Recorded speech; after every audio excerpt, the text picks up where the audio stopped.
Bonjour à toutes et à tous et bienvenue dans cette seconde leçon d'électronique générale. Alors aujourd'hui, ce qu'on va faire, c'est que nous allons continuer notre cours sur les diodes en faisant le circuit redresseur monoalternance et le redresseur double alternance.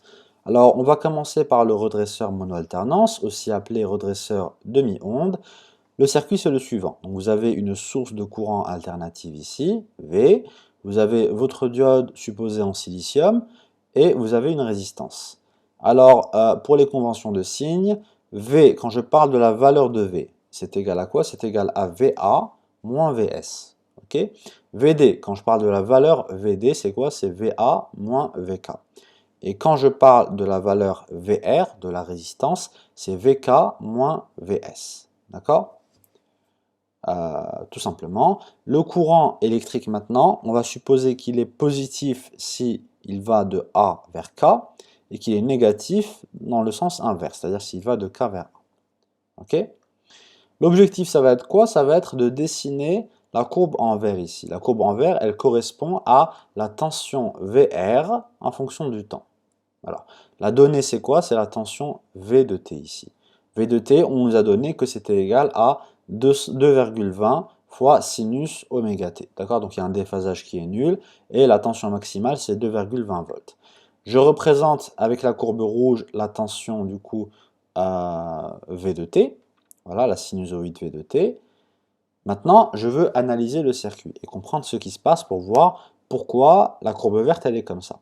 Alors remarquez que j'ai dessiné une droite 0,7 volts. D'accord? On va commencer par cette zone ici, avant l'intersection entre le rouge et 0,7. Avant ça, V de t, il est inférieur à 0,7 volts. Et qu'est-ce qu'on sait? On sait que si V est inférieur à 0,7, alors VD est également inférieur à 0,7, ce qui fait que la diode n'est pas passante, elle est bloquée. Si la diode elle ne passe pas le courant, ce qui va se passer, c'est quoi? C'est que la tension de la résistance va être nulle. Car la tension de la résistance, c'est la résistance fois le courant. Ça veut dire quoi? Ça veut dire que VR, il est nul. C'est pour ça que ici, vous avez que VR est égal à 0. Ensuite, à partir de ce point-là, d'accord? À partir de V est égal à 0,7. Rappelez-vous que nous avions vu une formule la dernière fois. La formule, c'était celle-ci. Vous aviez en polarisation directe de la diode, vous aviez quoi? Vous aviez que lorsque le courant commence à passer, donc à partir de V est égal à 0,7, vous avez cette formule-là. Donc là, c'est supérieur ou égal. À partir de là, ID est égal à V moins 0,7 sur 500. 500, c'était quoi? C'était juste la résistance que nous avions prise ici. Vous pouvez mettre n'importe quelle valeur de résistance, évidemment. Du coup, V moins 0,7 sur R. Si V est égal à 0,7, ID est égal à 0. Et en effet, c'est ce qu'on remarque ici. Lorsque V est égal à 0,7 volts, il redevient égal à 0,7, la tension de la résistance est égale à 0, car le courant, il est nul. D'accord? Et dans cette zone-là, on remarque quoi? On remarque que V redescend en dessous de 0,7. Si V redescend en dessous de 0,7, la diode, elle n'est plus alimentée avec une source de tension de 0,7 volts. La tension plutôt de la diode n'est plus égale à 0,7. Ce qui signifie quoi? Ce qui signifie que la diode n'est plus passante à ce moment-là. Du coup, plus de courant dans le circuit, ce qui fait que la valeur de VR est égale à 0. D'accord? Donc ça, c'était pour la première zone ici. Alors, chose importante aussi, c'est que on a expliqué ce qui se passait au niveau des bords, mais on n'a pas expliqué ce qui se passait au milieu, juste ici. Pourquoi est-ce que nous avons cette courbe-là comme ceci? Eh bien, à partir de là, à partir de 0,7 volts, d'accord? Qu'est-ce qu'on remarque à partir de 0,7 volts? On remarque que la diode, elle devient du coup passante. Le courant passe dans le circuit électrique. Et VR, à quoi c'est égal? On applique la loi d'Émaille, tout simplement.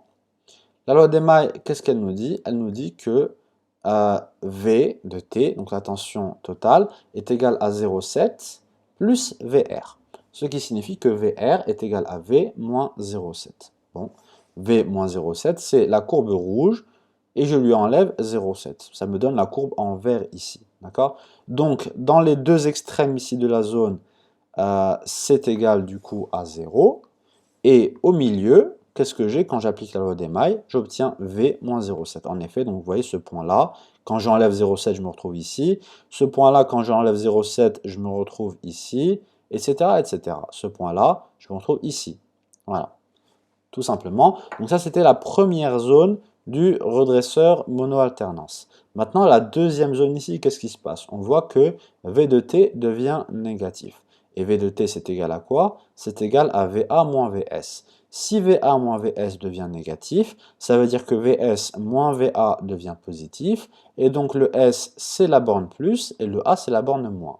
Et là, remarquez quoi? Remarquez que le moins est branché du coup avec l'anode, juste ici. D'accord? Et qu'est-ce qu'on avait vu la dernière fois? On avait vu que lorsque le moins est branché avec l'anode, comme ceci, d'accord? Et le plus du coup avec la cathode, c'est une polarisation inverse de la diode. Ok? Du coup, la diode est polarisée en inverse. Si la diode est polarisée en inverse, alors le courant commencera à passer à partir de moins 80 volts. Mais notre tension V de T, sa valeur maximale, c'est 2,20 volts, ce qui fait qu'on est loin du moins 80 volts. La diode est donc dans cette zone-là, complètement bloquée. Le courant est nul dans le circuit électrique. Si le courant est nul, ça veut dire que la tension de la résistance est nulle, voilà, et c'est pourquoi vous avez que ici la courbe verte, elle est égale à 0, tout simplement. À partir maintenant de la seconde partie ici, de la deuxième, si vous voulez, onde, donc ça, on a considéré que ça, c'était toute une onde, et on a pris une demi-onde, voilà, et l'autre demi-onde, elle était nulle. Quand on revient à une nouvelle onde, on reprend le même schéma que tout à l'heure. Okay, on attend le 0,7, c'est nul, ensuite ça recommence, enfin, ça commence à augmenter du coup, de telle sorte que V moins 0,7 est égal à VR, etc., etc.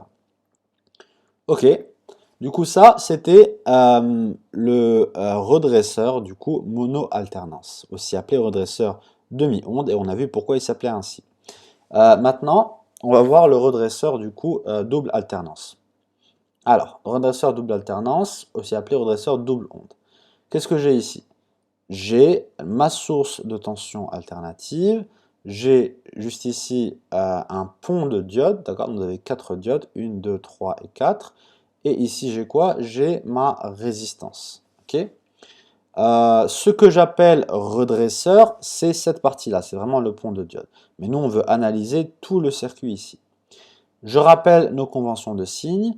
V, donc la valeur ici de V, est égale à VA moins VS. D'accord? Quand je parle de V, c'est VA moins VS.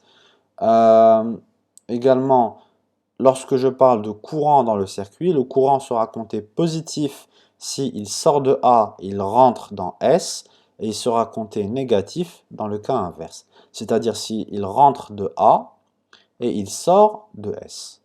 Ok? Alors, je représente, j'ai gardé la même tension sinusoïdale.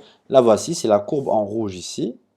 Et je vais représenter du coup la tension VR en fonction du temps. La tension VR, ça va être la tension en vert. On va voir comment obtenir ce circuit. J'ai divisé ça en deux zones, donc la zone 1 et la zone 2. La zone 1 correspond au moment où V de t est du coup positif.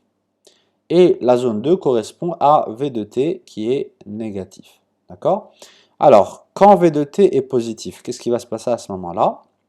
On va redessiner notre circuit. Si V est positif, je rappelle, V c'est VA moins VS. V positif, ça veut dire que A c'est la borne plus et S c'est la borne moins. C'est ce qu'on a ici. Plus, moins. Je vais numéroter mes diodes, donc j'ai la diode 1, 2, 3 et 4.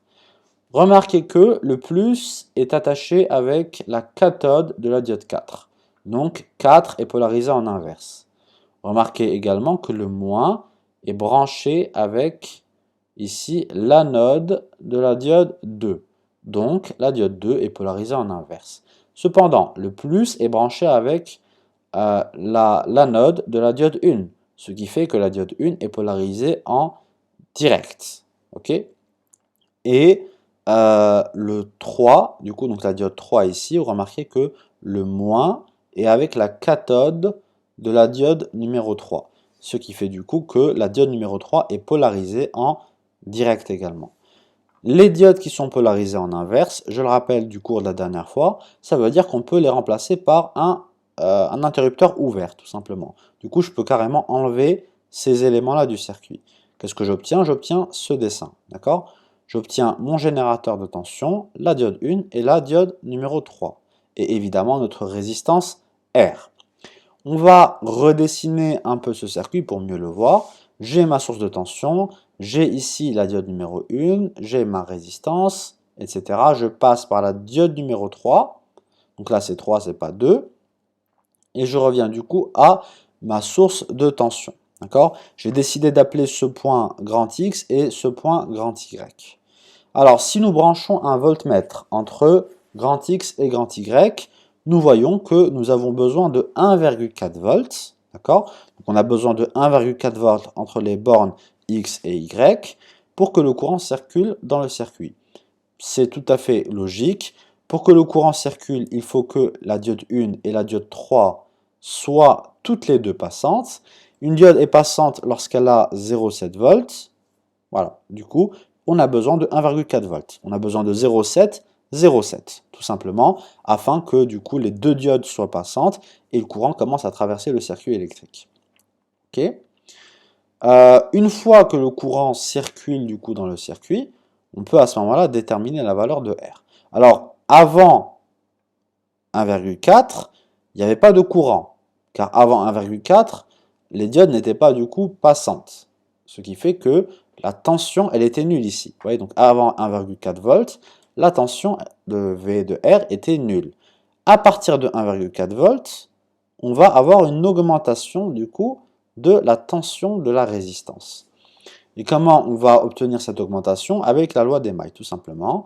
V est égal à 0,7 plus 0,7 plus VR. Simple, 0,7, 0,7 VR. D'accord? VR est égal à quoi, du coup? Est égal à V moins 1,4 volts. Voilà. Du coup, je vais juste prendre l'onde de V, celle qui est en rouge, je lui enlève 1,4 volts et j'obtiens l'onde de VR.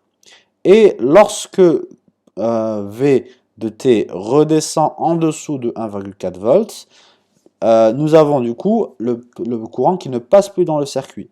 Car nous sommes sortis de ce stade où les deux diodes étaient polarisées, enfin étaient passantes pour le coup. Du coup, à partir de là, vous avez que la tension VR est égale à 0. D'accord? Donc ça, c'était pour l'explication de la zone 1. Maintenant, pour la zone 2, remarquez que V de T, il est du coup négatif. Si V de T est négatif, du coup, on va redessiner le circuit. Alors, est-ce qu'il est redessiné ici? Non. Du coup, je vais expliquer ici le circuit. V de T négatif, ça veut dire quoi? Ça veut dire que ça devient moins plus. D'accord?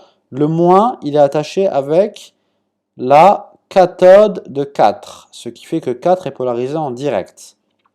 Le plus est attaché avec l'anode de 2, ce qui fait que 2 est polarisé en direct.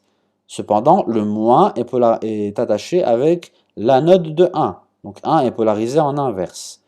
Et également, le plus est attaché avec la cathode de 3, donc le 3 est polarisé en inverse. Ce qui fait que, contrairement au précédent cas, là c'est 1 et 3 qui vont devenir du coup du vide, tout simplement, et on va garder les diodes 4 et 2. Le circuit obtenu en gardant 4 et 2, c'est celui-ci. Donc votre source de tension, et vous avez la diode 4 et la diode numéro 2. D'accord? En essayant de réarranger un peu ce circuit, on obtient celui-ci. Vous voyez, le moins S, il passe par 2. Voilà, il passe par 2. Il revient par la résistance R. Il repasse par 4, comme ceci. Et il revient vers le point A. D'accord? Alors, la petite précision de notation. Ce V juste ici, et ce V là, je n'ai pas considéré que c'était les mêmes, d'accord? Le V ici, c'est VS moins VA, d'accord? Le V de tout à l'heure, c'était VA moins VS, ok? Mais ce V ici, c'est VS moins VA.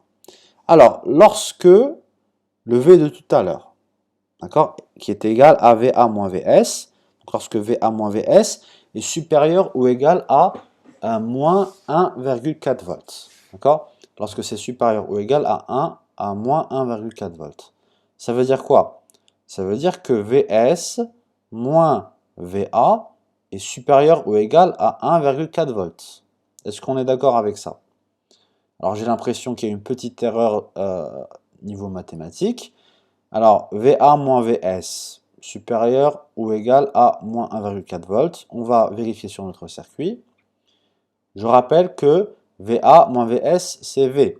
Du coup si V est supérieur ou égal à moins 1,4 volts, ça veut dire que l'on est dans cette zone-là, d'accord? Ici.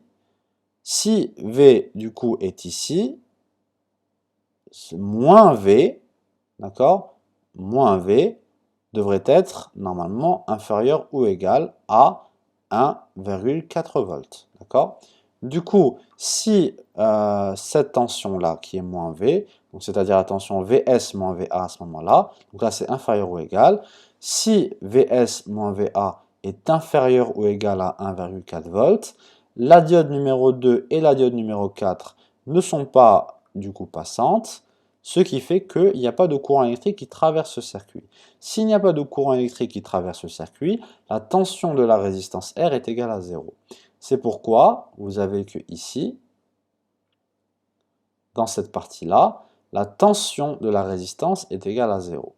Tout simplement car vous avez que l'alimentation, si vous voulez, qui va alimenter du coup la diode 2 et la diode 4 est inférieure à 1,4. D'accord? Si je prends le circuit comme je l'avais dessiné juste ici. Donc là, on a compris pourquoi c'était égal à 0. Maintenant, pourquoi l'onde, elle est vers le haut dans cette partie-là? Eh bien, dans cette partie-là, qu'est-ce que j'ai juste ici? Là, c'est quand les diodes deviennent en fait conductrices. Donc, remarquez, vous avez que ici, je rappelle, donc V c'est VA moins VS. Donc VA moins VS devient inférieur ou égal à moins 1,4.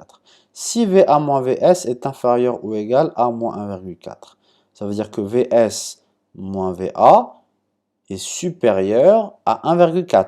D'accord? Si VS moins VA est supérieur à 1,4 volts, c'est-à-dire si VS moins VA est supérieur ou égal à 1,4 volts, les diodes 2 et 4 deviennent passantes et le courant commence à passer dans le circuit électrique. D'accord? Si le courant passe dans le circuit électrique, VR, il a une valeur. Comment je détermine la valeur de VR? C'est en appliquant la loi des mailles. Donc là, si j'applique la loi des mailles, qu'est-ce que j'obtiens? Vs moins Va est égal à 0,7 plus VR plus 0,7. Ce qui fait que VR est égal à Vs moins Va moins 1,4 volts. D'accord? Vs moins Va, c'est égal à quoi? C'est moins Va moins Vs. La courbe en rouge ici, c'est quoi? C'est Va moins Vs. Donc Vs moins Va, c'est celle qui est de l'autre côté, juste ici, vers le haut. D'accord? Et qui va juste au pic ici, de 2,20. Mais qu'est-ce qu'on a dit? On a dit c'est Vs moins Va moins 1,4 volts. Vous vous rappelez? C'est moins 1,4 volts ici. Donc voilà, moins 1,4 volts. VR, c'est moins V moins 1,4 volts. D'accord. Parce que justement, Vs moins Va, c'est le moins V. Donc là, la courbe rouge ici, on la prend vers le haut et on lui enlève 1,4 volts. Et on retrouve la courbe verte juste ici, tout simplement. D'accord?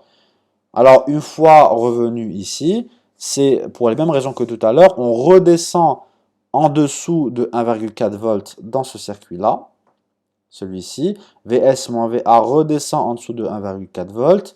Du coup, la diode numéro 2 et 4, bah, du coup, le courant ne va plus passer dans le circuit. Si le courant ne passe plus, la tension de la résistance, elle est nulle. D'accord?